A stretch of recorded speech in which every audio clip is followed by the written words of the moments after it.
ভালোবাসা যদি সত্যি হয় তাহলে হাজারো বাধাও সেই ভালোবাসাকে হারাতে পারে না। যৌতুকের লোভে যখন সালমার বিয়ে ভেঙে যায় তখন সবাই ভেবেছিল তার জীবনের সব স্বপ্ন শেষ। কিন্তু সেই মুহূর্তেই আদনান সবার সামনে দাঁড়িয়ে বলেছিল, যে মেয়ের সম্মানকে টাকার সাথে তুলনা করা হয় তাকে আমি সেই লোভী মানুষের হাতে তুলে দিতে দেব না। কিছুক্ষণের মধ্যেই আদনান সালমাকে বিয়ে করে নিজের জীবনের সঙ্গী বানিয়ে নেয়।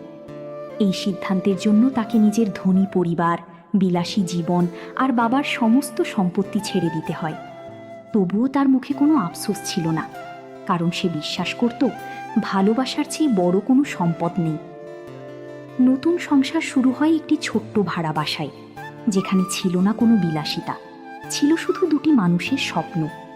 সকালে আদনান কাজের খোঁজে বের হতো আর সালমা ঘরের প্রতিটি জিনিস খুব যত্ন করে সামলাতো। অভাব ছিল, কিন্তু ভালোবাসার কোনো অভাব ছিল না। একদিন বাজারে গিয়ে সালমার একটি শাড়ি খুব পছন্দ হয়, কিন্তু আদনানের পকেটে তখন মাত্র কয়েকশো টাকা। সে লজ্জিত মুখে বলে, আজ পারলাম না, তবে একদিন তোমার জন্য এর থেকেও সুন্দর শাড়ি কিনে দেব।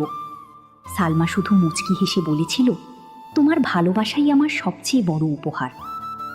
কিন্তু ভাগ্য যেন তাদের সুখ বেশি দিন সহ্য করতে পারল না। এক অচেনা যুবক সেই শাড়িটাই সালমাকে উপহার দেয়। সরল বিশ্বাসী সালমা উপহারটি গ্রহণ করলেও বিষয়টি আদনানের মনে গভীর আঘাত করে। শুরু হয় ভুল বোঝাবুঝি, অভিমান আর দূরত্ব।